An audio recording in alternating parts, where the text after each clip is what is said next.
Hello everyone, welcome to our YouTube channel. In today's class we will discuss about ADR, Alternate Dispute Resolution. इसमें कुछ important topics हैं, उनको हम discuss करने वाले हैं कि अब ADR का मतलब क्या आपको समझ में आ ही गया होगा. ये एक practical subject होता है, ठीक है. अब इस practical subject में हमें क्यों ज़रूरत है इसकी पढ़ने की, तो आपको सिर्फ इसको इस पॉइंट ऑफ व्यू से पढ़ना है. जब आप प्रैक्टिकल फाइल बनाओगे तो उसमें आपको कुछ टॉपिक दिए जाएंगे लिखने के लिए, ठीक है. तो वो चीज़ आपको कहाँ से उसका मटेरियल मिलना चाहिए वो यहाँ पे मिलेगा, ठीक है. तो स्टार्ट करते हैं इसको.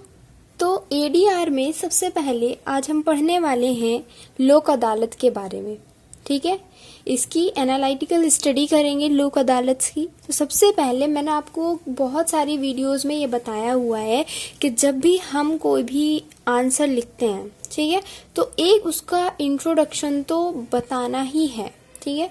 तो यहाँ पे लोक अदालत का क्या बैकग्राउंड है, लोक अदालत का क्या पर्पस है, ठीक है, वो चीज़ हमें यहाँ पे देखनी है. जो लोक अदालत हैं are formed to fulfil the promise given by the preamble of the Indian constitution. अब देखो, इंडियन कॉन्स्टिट्यूशन की जो प्रियम्बल है, we the people of India, सबको याद होनी चाहिए, हर एक सिटीजन को पता होनी चाहिए मेरे हिसाब से तो. लेकिन अगर आप लॉ स्टूडेंट हैं, एडवोकेट हैं, लॉयर हैं, तो ये चीज़ तो आपको याद ही होनी चाहिए. प्रियम्बल क्या है हमारे कॉन्स्टिट्यूशन की, ठीक है. तो हमारे कॉन्स्टिट्यूशन की जो प्रियम्बल है वो क्या बात करती है, लोक अदालत के बारे में बात करती है कि लोक अदालत जो है वो किस पर्पस के लिए होती है. सिक्योरिंग जस्टिस, जस्टिस को सिक्योर करने के लिए. कैसे? Social, economic and political for every citizen of India. Alright. तो आपको इसका बैकग्राउंड समझ में आ गया कि लोक अदालत किस लिए होती है. फॉर सिक्योरिंग जस्टिस, जस्टिस को सिक्योर करने के लिए. अब देखते हैं हम आगे. आर्टिकल 395A जो है of the constitution provides for free legal aid to the deprived and weaker sections of the society and to promote justice on the basis of equal opportunity. Article 395A जो है constitution का, वो एक क्या provide करता है, free legal aid provide करता है. किसको? जो हमारी सोसाइटी के डिप्राइव्ड वीकर सेक्शन है उनको प्रोवाइड करता है. मतलब कि जो गरीब लोग हैं, जिनके पास इतनी हम कह सकते हैं उनके पास इतना पैसा नहीं है कि वो अपना केस जो है वो फाइल कर सके, ठीक है. तो 395 फ्री लीगल एड की बात करता है. साथ ही साथ यहाँ पे हम देखते हैं article 14 and 22 clause 1 of the constitution also make it compulsory for the state to guarantee equality before law. तो बेसिकली यहाँ पे आर्टिकल 14 जो है 22 क्लॉज 1 जो and 22 clause 1 of the constitution, ये स्टेट के लिए कंपलसरी प्रोविजन बनाता है कि क्या कहते हैं, स्टेट क्या करेगा, इक्वालिटी बिफोर लॉ की बात करेगा. तो अब हम डेफिनेशन ऑफ लोक अदालत की देखते हैं कि क्या डेफिनेशन है. तो Lok Adalat is one of the substitute dispute redressal mechanisms and जो नेशनल लीगल सर्विस अथॉरिटी है alongside other legal service institutions क्या कंडक्ट करती है, Lok Adalat. It is a form where cases और disputes incomplete in the court of law are compromised cordially. Alright.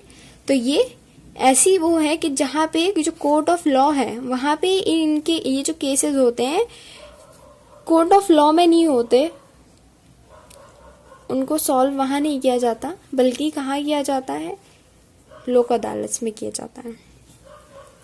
What is its composition. तो लोक अदालत कैसे बनती है, कौन कौन मेंबर होंगे लोक अदालत में, वो हम देखते हैं.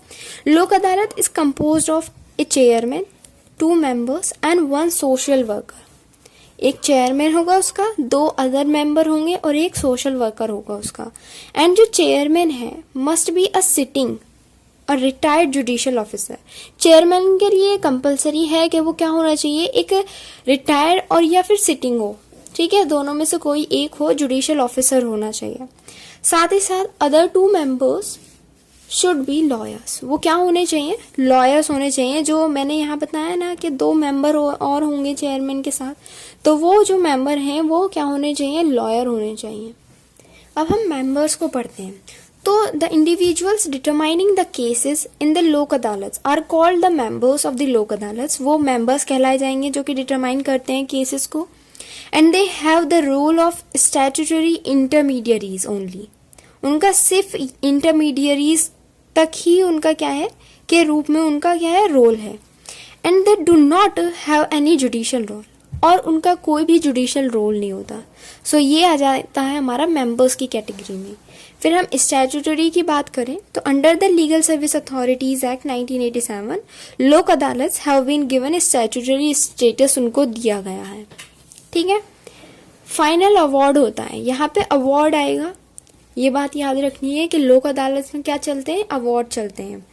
तो under the legal service authority act जो कि 1987 का है, the decision made by the Lok Adalat is considered to be a verdict of a civil court and is ultimate and binding on all parties. ठीक है।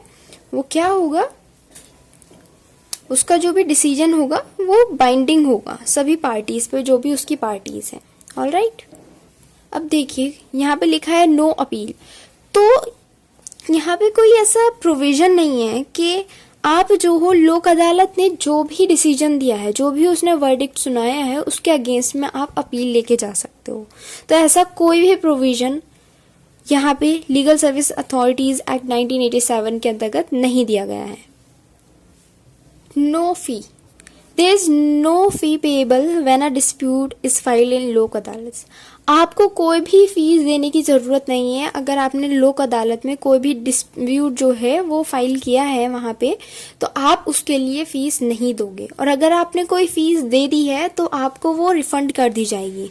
ऑलराइट। और यहाँ पे क्या होगा? एमिकेबल रेजोल्यूशंस होते हैं।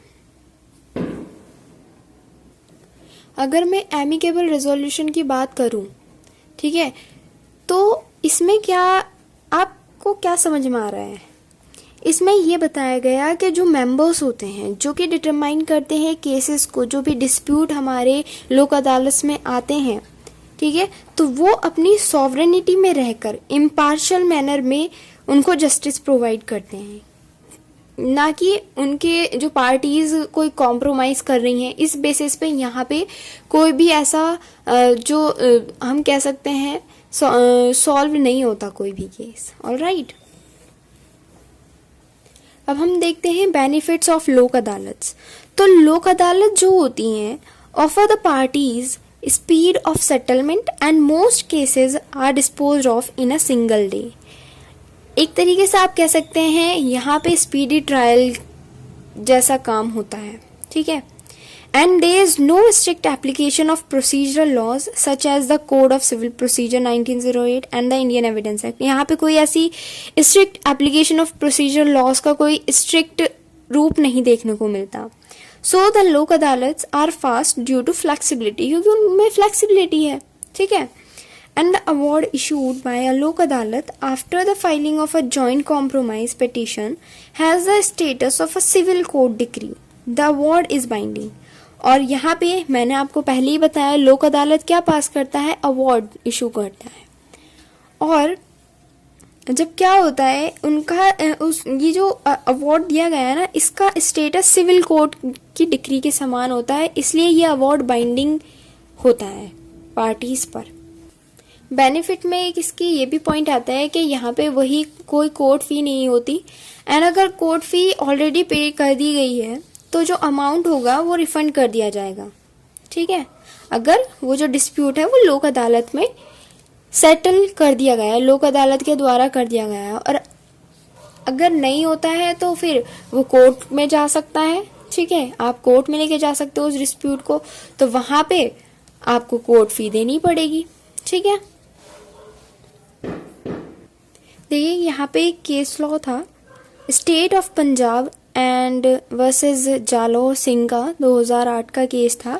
तो इस केस में ये हेल्ड किया गया था कि जो लोक अदालत है वो क्या है? इज प्योरली, इस केस में हेल्ड किया गया था कि Lok Adalat is purely conciliatory and it has no adjudicatory और जुडिशियल फंक्शन। उसका कोई ऐसा फंक्शन नहीं होता, जुडिशियल फंक्शन नहीं होता, बस वो एक तरीके से अगर मैं कहूँ तो वो दो पार्टीज के बीच में सुलह कराती है, ठीक है। एज अ मीडिएटर का यहाँ पे रोल आप समझ सकते हो। कंक्लूजन की अगर हम बात करें तो Lok Adalat is very effective in settlement of money claims, money को लेकर आ जाते हैं, ठीक है। और जो फर्स्ट टाइम लोक अदालत जो हुई थी, स्टैब्लिश कह सकते हैं हम, तो वो गुजरात में हुई थी 1999 में। They have been given statutory status under the legal service authorities act 1987। So ये हमारा टॉपिक हो जाता है लोक अदालत के ऊपर, जो कि एक इम्पॉर्टेंट टॉपिक है। तो इसी के साथ हमारी ये वीडियो लेक्चर कंप्लीट होता है। अगर आपको ये लेक्चर अच्छा लगा हो तो प्लीज़ लाइक कीजिए, शेयर कीजिए और चैनल को सब्सक्राइब कर लीजिए। आपको कोई भी क्वेरी है तो आप हमारे इंस्टाग्राम पेज को विज़िट कर सकते हैं, वहाँ पे हमसे कुछ भी पूछ सकते हैं। और अगर किसी भी चीज़ के नोट्स चाहिए तब हमें बता दीजिए, हम आपको प्रोवाइड करा देंगे। Thank you so much guys.